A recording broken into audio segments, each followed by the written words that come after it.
The story of naval service during World War II reads like the most gripping adventure novel ever written, except every word is true. If you use these videos to fall asleep, subscribe so you don't miss any new ones. Leave a comment with your thoughts on the video and any suggestions you have for future ones. It is a tale of young men, most barely out of high school, thrust into a world where death could come without warning from beneath the waves, from the skies above, or from the massive guns of enemy warships stretching beyond the horizon. These sailors lived and fought in a realm where heroism and horror walked hand in hand, where courage was measured not in moments, but in the endless hours of waiting for the next torpedo, the next air raid, the next kamikaze attack. This is their complete story, from the first terrifying days of boot camp to the final desperate battles in the Pacific, from the cramped confines of submarine torpedo rooms to the wind-swept decks of destroyers charging into impossible odds. Before any sailor could face the enemy, he first had to survive the crucible of naval training. The transformation from civilian to sailor began the moment recruits stepped off buses at training centers like Great Lakes Naval Training Station in Illinois or San Diego Naval Training Station in California. It was a little scary at first, remembered one African-American recruit. The main thing was to obey orders. As long as you did that, you'd get along. The Navy's challenge was staggering. Between 1940 and 1945, they had to train over 3.3 million men for naval service. Boot camp duration fluctuated wildly throughout the war, from as short as 3 weeks to as long as 10 weeks, depending on how desperately ships needed crew. By war's end, the length of recruit training would change 28 different times as the Navy struggled to balance thorough preparation with urgent manpower needs.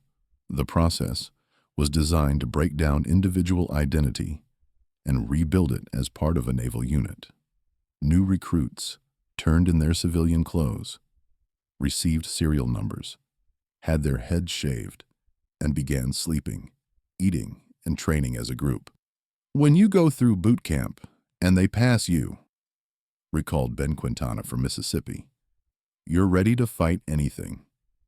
The training included endless hours of marching, rifle drills, damage control exercises, and seamanship, with drill instructors using harsh methods to force attention to detail and military protocol. Damage control, in particular, was a crucial part of training. Recruits were taught how to fight fires, patch holes in a ship's hull, and keep a vessel afloat even when heavily damaged.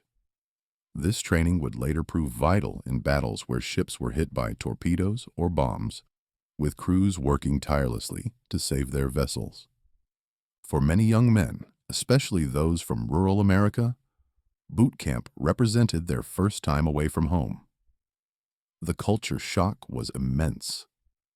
Farm boys from Kansas found themselves alongside factory workers from Detroit and college students from California, all united by the common goal of defeating fascism. It was true, we were all volunteers, and all of them were young men, 18, 19 years old, and all of them wanted to prove that they were men, and that they were part of the best, and that they were the best. Remembered T. Moffett Burris of the 82nd Airborne. This melding of diverse backgrounds created a unique culture of camaraderie and mutual dependency that would define naval service. After basic training, most sailors underwent specialized training for their specific naval ratings: radio operator, gunner's mate, machinist's mate, hospital corpsman. Some sailors trained at 6 or more different locations before finally deploying overseas, with the entire training process sometimes lasting 8 months or more. Nothing in naval history captures the raw drama and breathtaking courage of World War II naval service, quite like the story of Task Force Taffy 3 at the Battle off Samar.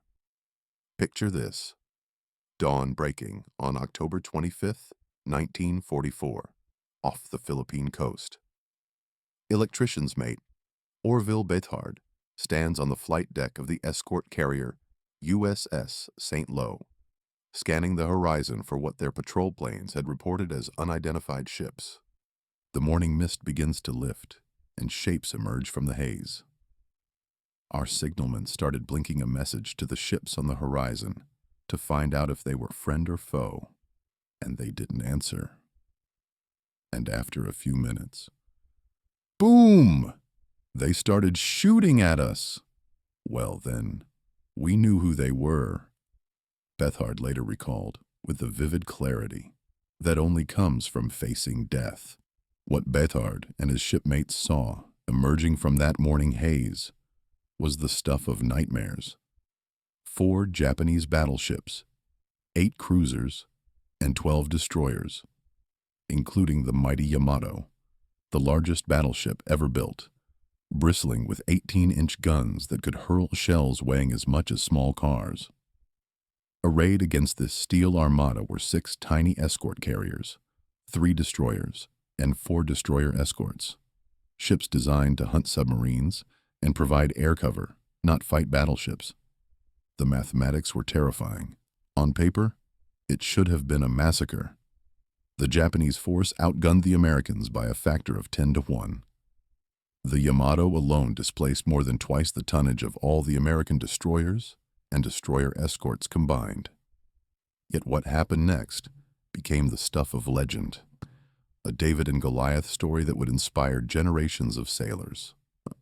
As the massive Japanese shells began falling like colored geysers around the fleeing American carriers, each shell fitted with dye so the Japanese could track their shots and correct their aim. 3 American destroyers made a decision that defied all military logic.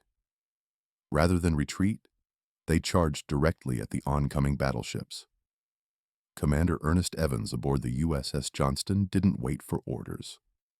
At 0706 hours, he rang up flank speed and raced ahead of the formation, his ship's engines screaming as black smoke poured from her stacks.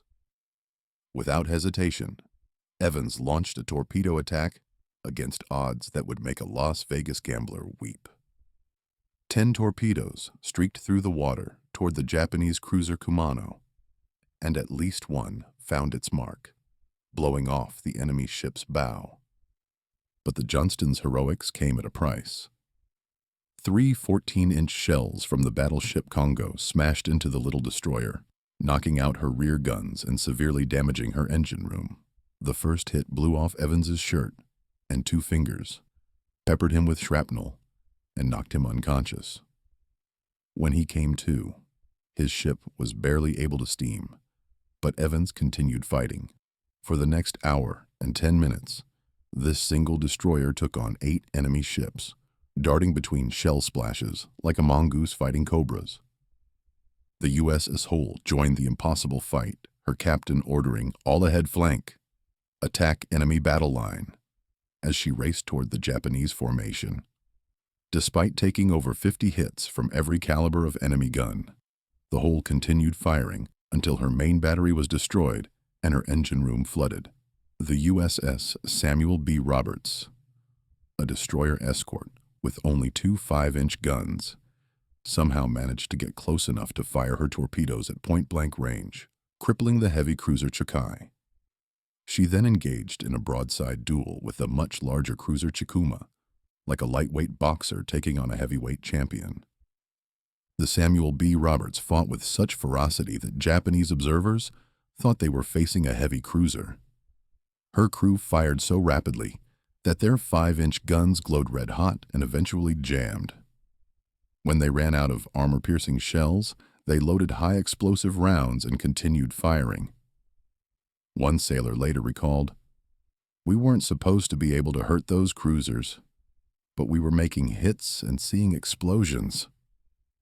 As the morning wore on, the American destroyers paid the ultimate price for their audacity.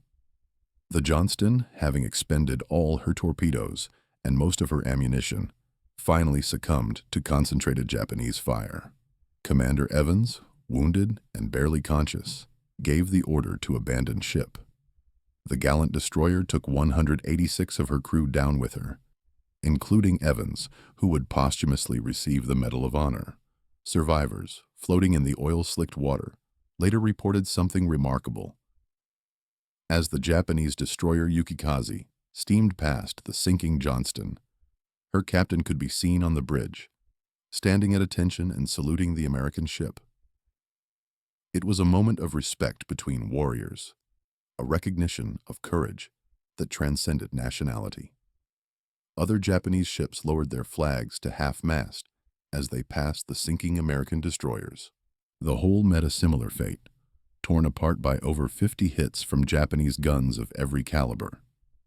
When she finally rolled over, her survivors watched in amazement as she slid stern first beneath the waves, her bow pointing toward the sky like a monument to her crew's courage.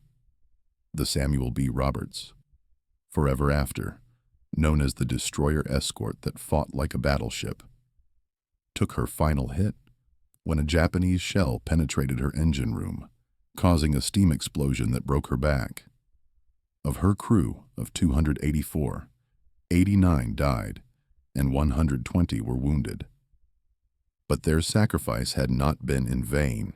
The ferocious attack by these tiny ships had so confused and rattled the Japanese commanders that Admiral Kurita became convinced he was facing the main American fleet. Fearing a trap, he ordered his powerful force to withdraw, just as victory seemed within his grasp. In the words of one historian, 3 American tin cans had turned back the most powerful surface fleet Japan had assembled since Midway. If the gun battle was a masterpiece of courage, what followed was pure horror. As electrician's mate Benhard headed below deck for breakfast, thinking the danger had passed, the general quarters alarm shrieked once more. I stepped back outside and looked around, wondering where that Jap fleet was, and there was no Jap fleet. Out of a rain squall came one lone airplane, and this plane came in, and I saw that meatball on the side of it, so I knew it was Japanese. What Bedard witnessed was history in the making. The first organized kamikaze attack of the war. The Japanese zeroed Dove straight at his ship, dropping its bomb through the wooden flight deck before crashing into the carrier itself. The explosion that followed was catastrophic. We blew ourselves apart from there because we were gassing up planes, bombs out, no real protection, fire, the torpedo bay blew. The USS St. Lo became the first American ship sunk by a kamikaze attack, her death throes marked by a series of explosions that tore her flight deck apart and sent her elevator flying through the air like a giant steel frisbee. Bethard hauled himself over the side and into the Pacific, swimming desperately away from his dying ship as secondary explosions continued to rock the carrier.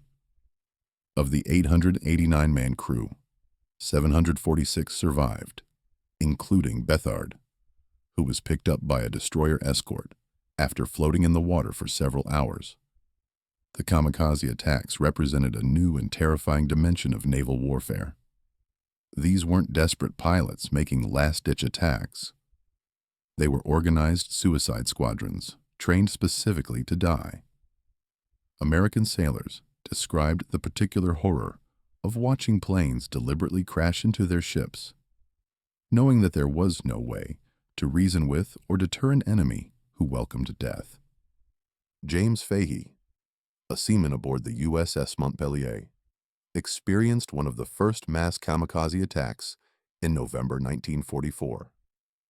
Jap planes were coming at us from all directions, and they were not trying to get away after dropping their bombs. They were trying to crash into us. The psychological impact was unlike anything sailors had previously experienced.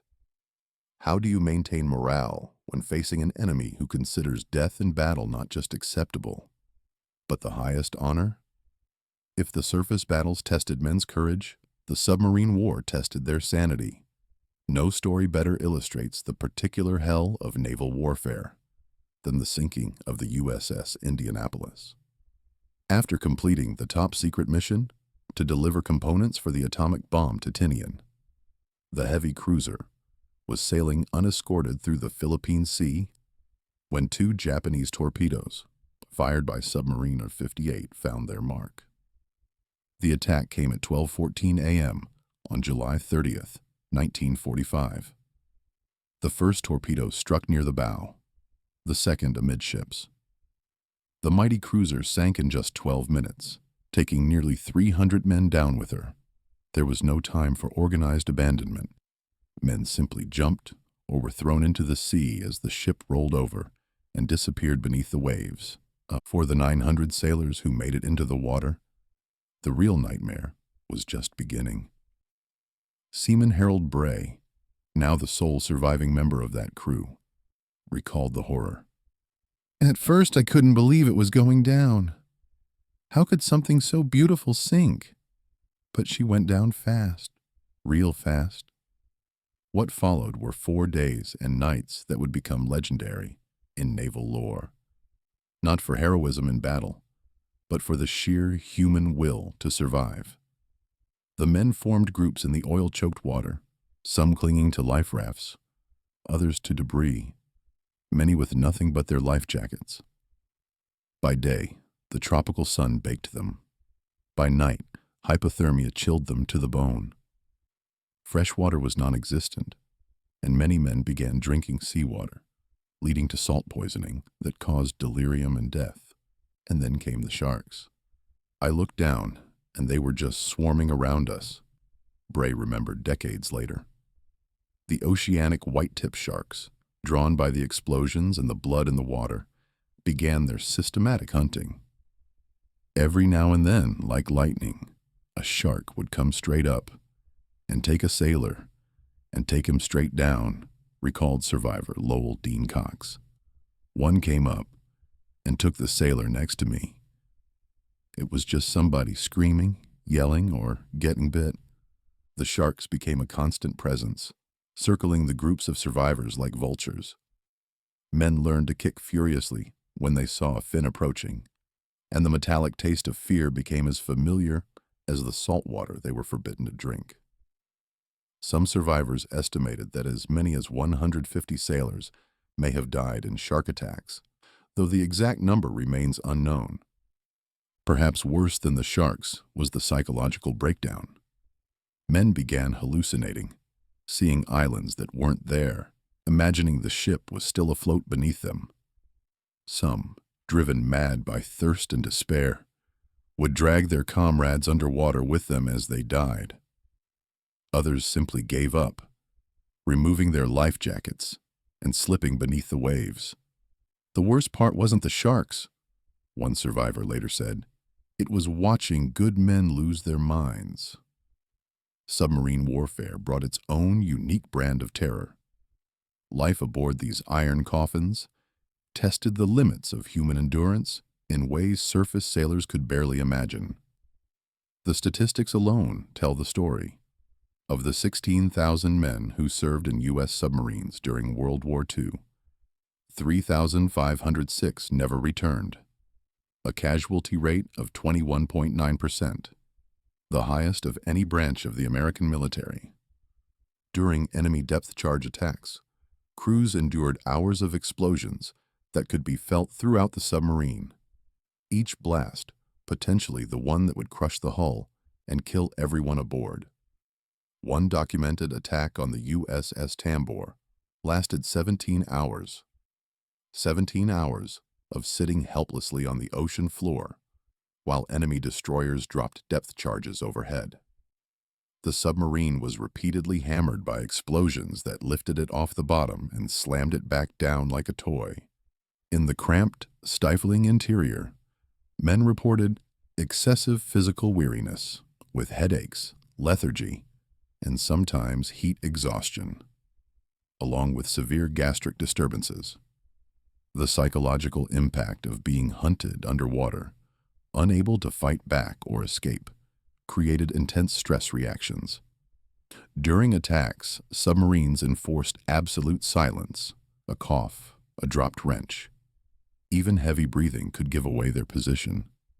Men sat in darkness for hours, listening to the sound of enemy propellers overhead, knowing that discovery meant certain death. The living conditions aboard submarines were the most cramped in the Navy, with each sailor allocated only 18 cubic feet of personal space, less than a phone booth. Submariners slept in bunks stacked 3 high, often sharing them with men on different watches in a practice called hot bunking. Privacy was virtually non-existent, and the air was thick with the smells of diesel fuel, unwashed bodies, and cooking food. You learn to live with 70 other guys in a space smaller than most houses, recalled one submarine veteran. Either you adapt or you go crazy. The boats carried food for 75 to 80 days, but fresh provisions were consumed early in the patrol. By the end of a long patrol, the crew subsisted on canned goods and whatever fish they could catch during rare surface periods. Submarines typically patrolled areas thousands of miles from their bases, sometimes staying at sea for 3 months at a time. During the day, when enemy aircraft posed a threat, boats remained submerged with minimal air circulation. At night, they surfaced to charge batteries and get fresh air.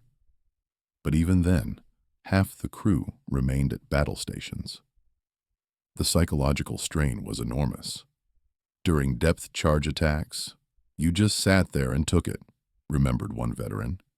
There was nothing you could do but pray the hull would hold. Some submarines endured attacks lasting over 12 hours, with crew members vomiting from fear and seasickness, while explosions rocked their boat. Life aboard destroyers, the tin cans of the Navy, was its own form of endurance test. These ships rolled and pitched in heavy seas like corks, making even simple tasks like eating a challenge. The ships were designed for speed and firepower, not crew comfort, with every available space packed with ammunition, fuel, and equipment. Destroyers operated under a constant state of alert during wartime. General quarters could be called at any time, day or night, sending 300 men running to battle stations throughout the cramped vessel. Sailors slept in canvas bunks stacked 4 and 5 high, with barely enough room to roll over. During combat, watertight doors sealed them into steel compartments with no escape if the ship was hit. In the engine rooms, temperatures regularly reached 150 degrees Fahrenheit, with some sailors reporting they could light cigarettes simply by touching them to the steam lines. The combination of heat, diesel fumes, and the constant vibration of machinery created an environment that pushed human endurance to its limits. Men working in the engine spaces during tropical operations sometimes collapsed from heat exhaustion, only to be revived and sent back to their posts. During battle stations, men might remain at their posts for days without relief, sustained only by coffee and sandwiches passed down from the galley. Sleep became a luxury, catnaps stolen between watches, always with one ear, listening for the general quarters alarm that would send them running to their battle stations. The work was dangerous even without enemy action. Destroyers carried enough high explosives to level a city block, and accidents were frequent. Men were crushed by shifting ammunition, burned by steam leaks, electrocuted by damaged wiring, or swept overboard by heavy seas. One destroyer sailor recalled, "Every day something tried to kill you. If it wasn't the enemy, it was the ship itself." Destroyer crews formed tight bonds out of necessity. With only 300 men aboard, everyone knew everyone else, and the loss of a single shipmate was felt throughout the vessel. When the USS Johnston was sinking at Samar, crew members were seen helping wounded shipmates into life rafts, even as enemy shells continued to fall around them. The Navy's Medical Corps faced unique challenges during World War II. Growing from 13,162 personnel in 1940 to 153,000, 986 by 1945, an increase of over 1,000%. Navy doctors and hospital corpsmen served not just aboard hospital ships, but on every vessel in the fleet, from massive battleships to tiny patrol boats. Hospital corpsmen, enlisted sailors, trained in basic medical procedures, became legends for their courage under fire. At Iwo Jima, 1,677 corpsmen served with Marine units during the 36-day battle. Of these, 332 were killed in action and 659 wounded, a casualty rate of 59%. Corpsman casualties in some battalions exceeded 68%, yet they continued to rush to aid wounded Marines under the most dangerous conditions. 4 hospital corpsmen at Iwo Jima received the Medal of Honor, the most of any single battle. Pharmacist's mate, First Class John Harlan Willis from Tennessee, was sent to an aid station with shrapnel wounds but refused treatment and returned to help a wounded Marine. While administering plasma, the enemy lobbed 8 consecutive grenades into his shell hole. Willis retrieved each grenade and hurled it back toward the enemy before being killed by a 9th grenade. Hospital ships like the USS Relief and USS Repose served as floating hospitals, each equipped with operating rooms, X-ray equipment, and facilities for 500 patients. These ships, painted white with large red crosses and protected by the Geneva Convention, provided critical medical care in forward areas. During the invasion of Okinawa, hospital ships treated over 21,000 wounded in just 82 days. The Navy also developed innovative solutions like LST hospital ships, landing craft modified with operating rooms and hospital wards. These vessels could provide surgical care close to invasion beaches, reducing the time from wound to treatment from hours to minutes. STH-464 had 60 hospital beds, 4 surgical beds, an operating room, laboratory, and X-ray facilities crammed into a vessel originally designed to carry tanks. Navy medical personnel faced unique dangers. At D-Day, Lieutenant J.G. Frank Ramsey, Jr. was treating wounded soldiers when a burning vehicle exploded, wounding him with shrapnel. Hospital corpsman, 3rd Class. Byron Derry dragged Ramsey to safety, then ran through machine gun fire to aid a wounded Army colonel, all while being targeted by enemy snipers. The psychological toll on medical personnel was enormous. They watched young men die from wounds that might have been treatable with better facilities or more time. Navy doctors reported that 40% of all medical discharges during the war were for psychiatric conditions, with many medical personnel themselves suffering from combat fatigue after months of treating wounded sailors and Marines. Aircraft carriers brought their own unique hazards, as demonstrated by a series of devastating fires that swept through U.S. carriers during the war. The flight deck was perhaps the most dangerous workplace in the Navy, with aircraft landing and taking off while bombs, fuel, and ammunition were stored just beneath.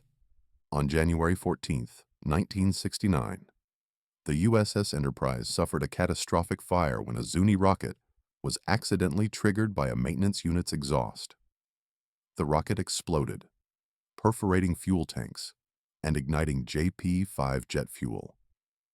Within minutes, bombs were cooking off in chain reactions, blowing 8 holes in the flight deck and beyond. 28 sailors died, and 314 were wounded in the 4-hour inferno. This was the last of 3 major carrier fires in the 1960s.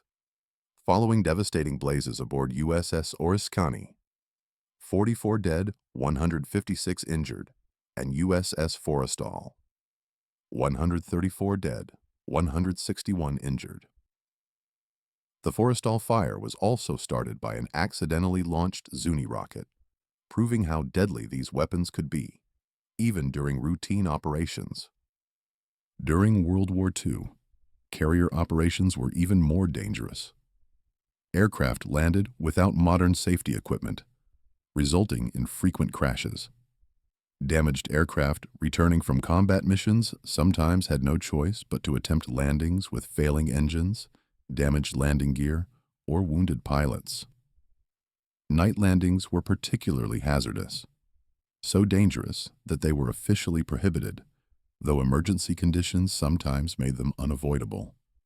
Flight deck crews worked in constant danger, surrounded by spinning propellers, jet exhausts, and aircraft carrying live ammunition. A single mistake could result in a sailor being sucked into an engine intake, blown overboard by jet blast, or struck by a landing aircraft. Flight deck personnel wore color-coded jerseys to identify their jobs, but everyone knew that the most important color was red, the medical team that rushed to every accident. Despite these hazards, carrier aviation was essential to victory in the Pacific. U.S. carriers launched over 1.5 million combat sorties during World War II, with flight deck crews working around the clock to maintain and launch aircraft. The men who worked these floating airfields accepted the risks because they knew their work was bringing the war closer to an end. After weeks or months at sea, shore leave, called Liberty in Navy parlance, became the most anticipated event in a sailor's life. When the scuttlebutt spread all over the ship that the Freestone was headed for port, perhaps Long Beach or Frisco, this created a lot of excitement, remembered one veteran. The preparation for Liberty was almost ritualistic. Sailors spent hours cleaning and pressing their dress uniforms, shining shoes, and getting regulation haircuts. They had to be shipshape to pass inspection by the officer of the day before being allowed ashore. The anticipation was electric. Men who had been cooped up in steel ships for months dreaming of bars, restaurants, movies, and most of all, the simple pleasure of walking on solid ground. Shore leave patterns varied by theater and port.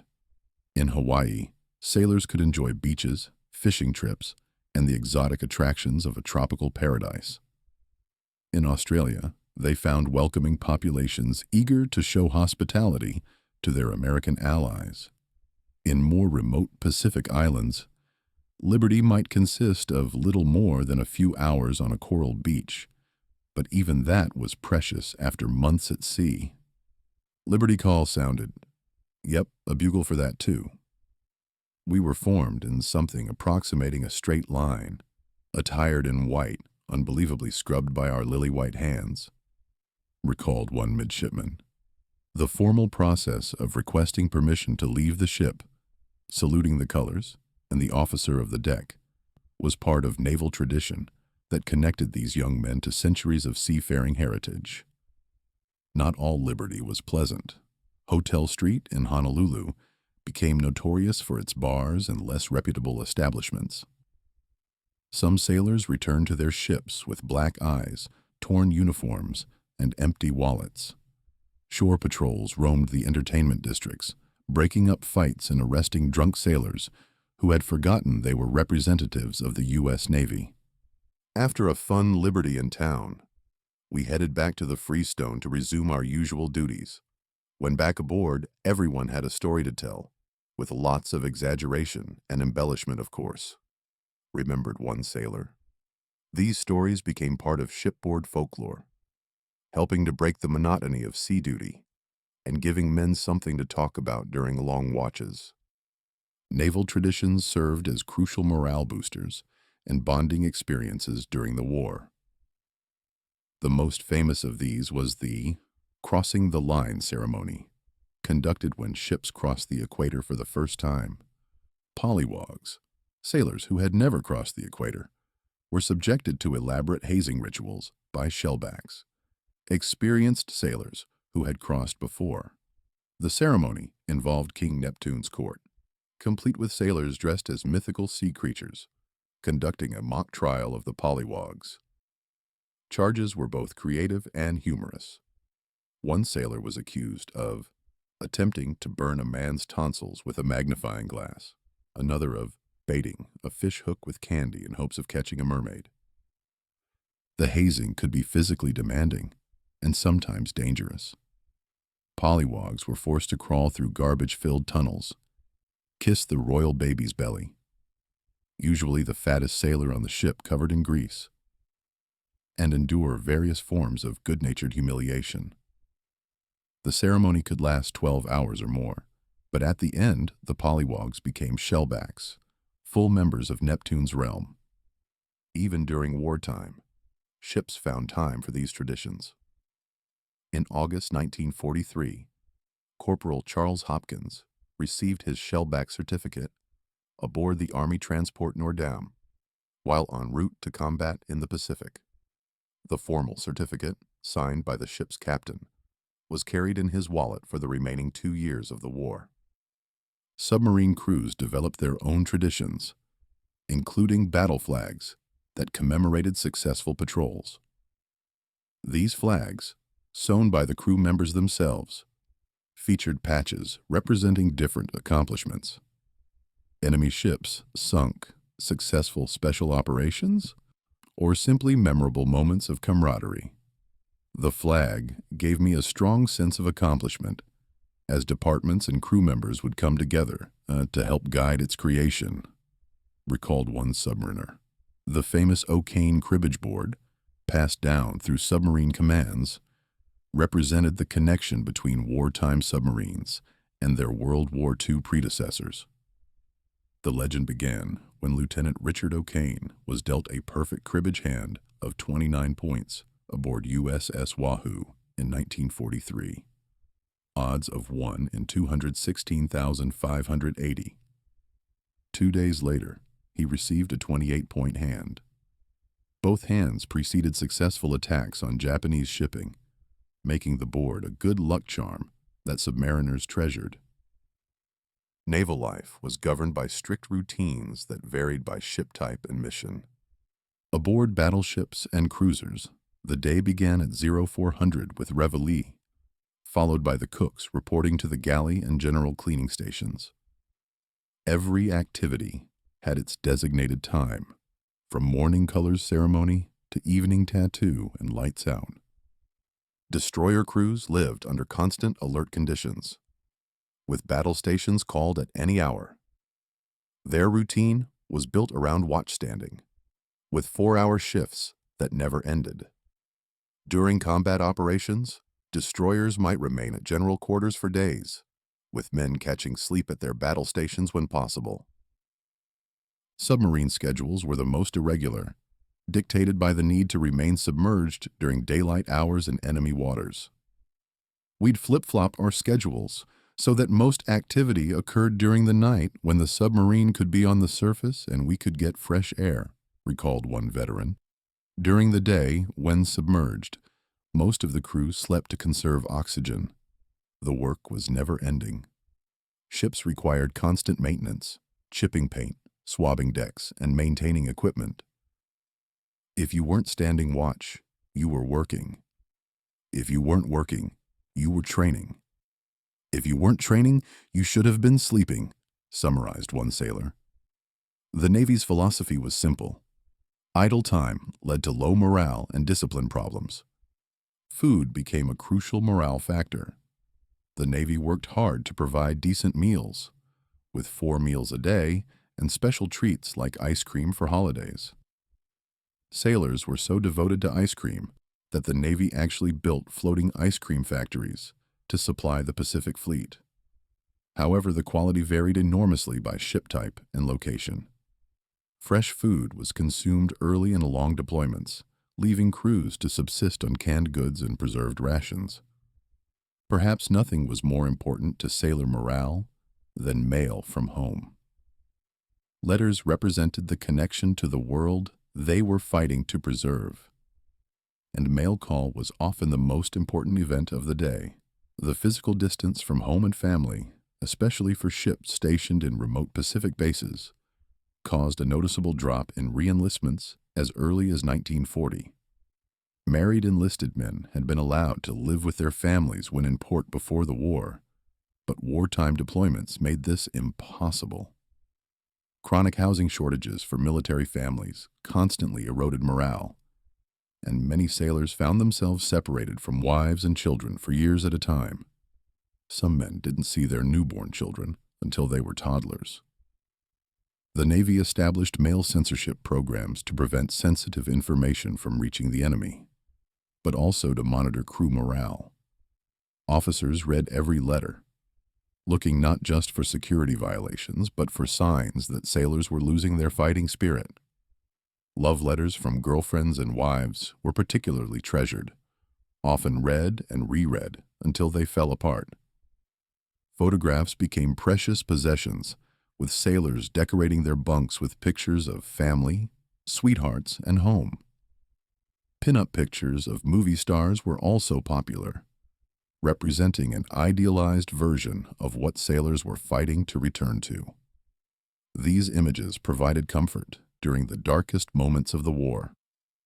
Naval combat produced unique types of casualties that challenged the medical corps. Unlike land battles, where wounded could be evacuated to rear areas, ships at sea had to treat their casualties immediately, with whatever resources were available. The types of wounds varied by the nature of naval combat. Flash burns from explosions were common, as was shrapnel from shell fragments that ricocheted around steel compartments. Sailors caught in fires suffered horrific burns, while those trapped in sinking compartments faced drowning or crushing injuries. Blast injuries from nearby explosions could rupture internal organs, even without visible external wounds. Hospital corpsmen, the enlisted medical personnel who served on every ship, became heroes of naval warfare. With minimal medical training, they were often the difference between life and death for wounded sailors. Treat the casualties and get them wherever we could find safe cover for them became their simple but life-saving mission. The evacuation of casualties from ships to hospital facilities was a complex operation. Hospital ships like the USS Solace would move close to battle areas to receive wounded, often while under enemy fire themselves. During the Pearl Harbor attack, the Solace treated over 100 casualties while bombs and bullets flew around the harbor. Combat fatigue, what would later be called PTSD, was common but poorly understood. An estimated 500,000 service members suffered psychiatric casualties during World War II, with 40% of all medical discharges attributed to mental health conditions. Navy personnel faced unique stressors that differed from land combat, including the constant threat of submarine attack, the terror of being trapped on a sinking ship, and the psychological impact of kamikaze attacks. By war's end, the statistics told the story of naval sacrifice. 36,950 Navy personnel died in combat, with submarine service suffering a devastating 21.9% casualty rate. But behind every number was a story. Young men like Orville Bethard swimming away from their burning ship, survivors of the Indianapolis fighting sharks in the Pacific, or the crew of the Johnston charging impossible odds because it was the right thing to do. The U.S. Navy's victory in the Pacific came at enormous cost, but it also produced some of the most extraordinary examples of courage under fire in military history. These weren't professional warriors. They were farm boys from Kentucky, factory workers from Detroit, college students from California. They learned their trade in the crucible of combat, where mistakes meant death and heroism was often indistinguishable from desperation. "You learn to depend on each other," said Frank Bushmeyer, a gunner from Ohio. "You can't survive by yourself." This interdependence created bonds that lasted long after the war ended. Submarine crews, destroyer sailors, and carrier aviators formed reunions that continued for decades, gathering to remember shipmates who never came home. The transformation from civilian to sailor, from boy to warrior, occurred under the most extreme circumstances imaginable. Many veterans described their naval service as the high point of my life, despite, or perhaps because of, the dangers they faced. They had been tested in ways few humans ever experience and had not been found wanting. The men who served in the Navy during World War II returned home with stories they often couldn't tell and nightmares they couldn't shake. Many, like Orville Bethard, rebuilt their lives, got married, had children, and tried to forget the terror of those days when death lurked beneath every wave. Others, like the sole survivor of the Indianapolis Harold Bray, carried their memories like sacred trusts, ensuring that the sacrifice of their shipmates would never be forgotten. Today, when we visit the memorials and museums dedicated to World War II, we can still see their legacy. The USS Missouri, where the Japanese surrender was signed, stands as a monument to their victory. The sunken remains of ships like the USS Arizona serve as underwater graveyards where their shipmates rest eternal. But perhaps the most fitting memorial is found in the stories themselves. Stories of ordinary young men who found extraordinary courage when the moment demanded it. Their story isn't just one of war. It's a testament to what ordinary people can accomplish when faced with extraordinary circumstances. It's about sailors who faced death with grim humor, who charged into impossible odds because their shipmates depended on them, and who wrote their names in history with their blood, their sacrifice, and their unshakable determination to see their mission through to the end. In the annals of naval warfare, World War II stands as both the most terrible and most inspiring chapter ever written. A story of ordinary sailors who, when the moment demanded it, became legends. Their legacy lives on, not just in the victory they achieved, but in the example they set. That courage isn't the absence of fear, but the determination to do what's right despite that fear. In an age where freedom was under assault across the globe, they stood as its guardians, paying whatever price was necessary to ensure that democracy would survive. From boot camp to battle, from the cramped confines of submarines to the windswept decks of destroyers, from the terror of kamikaze attacks to the quiet heroism of hospital corpsmen, this is their story, the complete, unvarnished truth about what it meant to serve in the U.S. Navy during World War II. It is a story of suffering and sacrifice, of terror and triumph, of young men who grew old before their time, and others who never grew old at all. But above all, it is a story of the human spirit's capacity to endure, to persevere, and ultimately to prevail.